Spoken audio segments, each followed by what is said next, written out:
$2.5 trillion. Not misfiled, not delayed, not tied up in some bureaucratic backlog. Missing. That's the number that quietly sits behind one of the most powerful institutions on earth, barely acknowledged in public, barely questioned in hearings, and almost never explained in plain language. Yet, in a political climate obsessed with rooting out waste, fraud, and abuse, that number somehow escapes the spotlight. Instead, entire agencies are dismantled overnight, careers erased, programs terminated, all under the banner of accountability. And then, in a single congressional exchange, something unusual happens. A line of questioning doesn't just challenge a policy. It exposes a contradiction so stark that it forces a simple, uncomfortable question. If waste justifies destruction, why are the biggest offenders still standing? To understand how that moment unfolded, you have to look at the broader landscape. The United States operates on a budget that stretches into the trillions, a complex web of departments, agencies, and programs, all competing for funding, all claiming necessity. Oversight exists in theory. Inspectors general, audits, congressional hearings, but in practice, enforcement varies wildly. Some agencies face intense scrutiny, others operate with surprising latitude. The Pentagon, for example, has failed its audit 8 consecutive years, an unprecedented record for an institution of its size. At the same time, foreign aid programs and smaller agencies are frequently targeted as symbols of government excess, portrayed as inefficient or corrupt. This imbalance creates a narrative that feels consistent on the surface, cut waste wherever it appears, but begins to fracture under closer examination. Was less expensive than what Kristi Noem spent. To spend $200 million, Kristi Noem, and not get nominated by an Oscar, I think shows their liberal bias. So there's definitely waste, right? But no one's talking about getting rid of those places. No one's talking about, just because we're spending, $9 million on crab legs in the Pentagon, or $220 million on furniture in the Pentagon, or, $100,000 on a Steinway piano in the Pentagon. No one's talking about getting rid of the Pentagon just because there's waste, fraud, and abuse, right? That would be unreasonable, Mr. Kaplan. You agree? No one's talking about getting rid of those agencies. Right, of course, right? So it would be, and that's where the disconnect is here, is that somehow, because this agency, no different than all the other agencies, we could sit, HUD, Department of Agriculture, we could go through them, right? There's waste, fraud, and abuse, and we owe it to the American people, by the way, to eliminate that waste, fraud, and abuse. There's no excuse for that, okay? We owe it to them.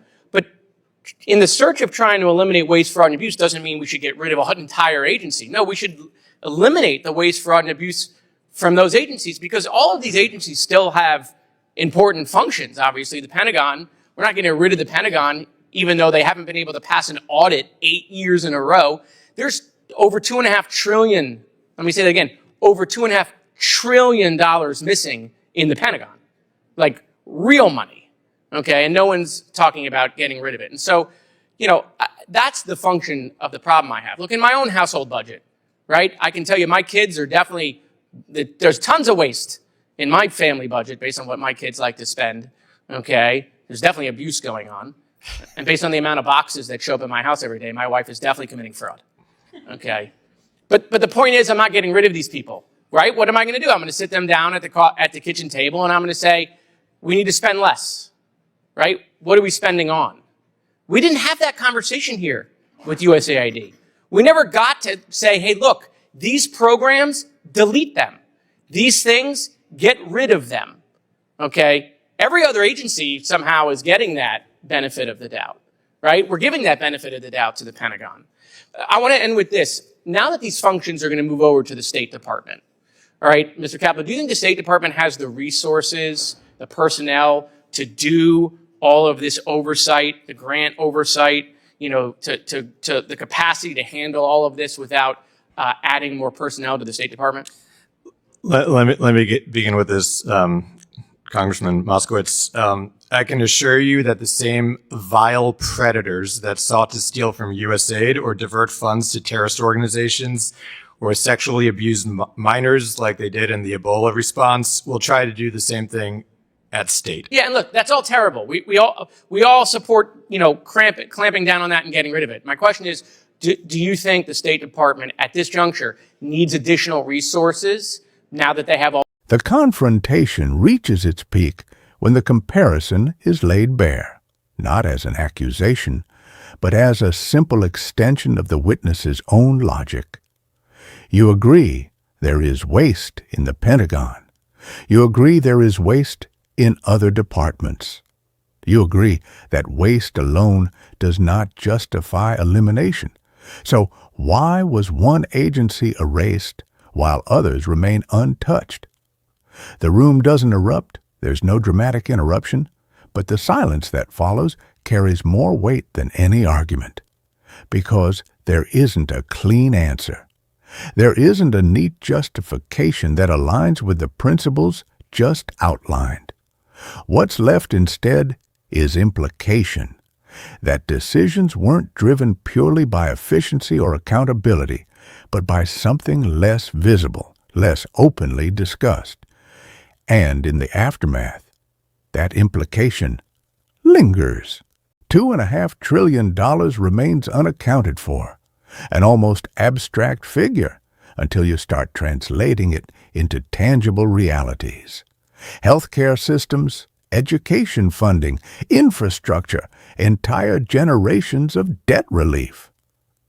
At the same time, the narrative of selective accountability continues, shaping public perception, influencing policy decisions, determining which institutions are protected and which are expendable.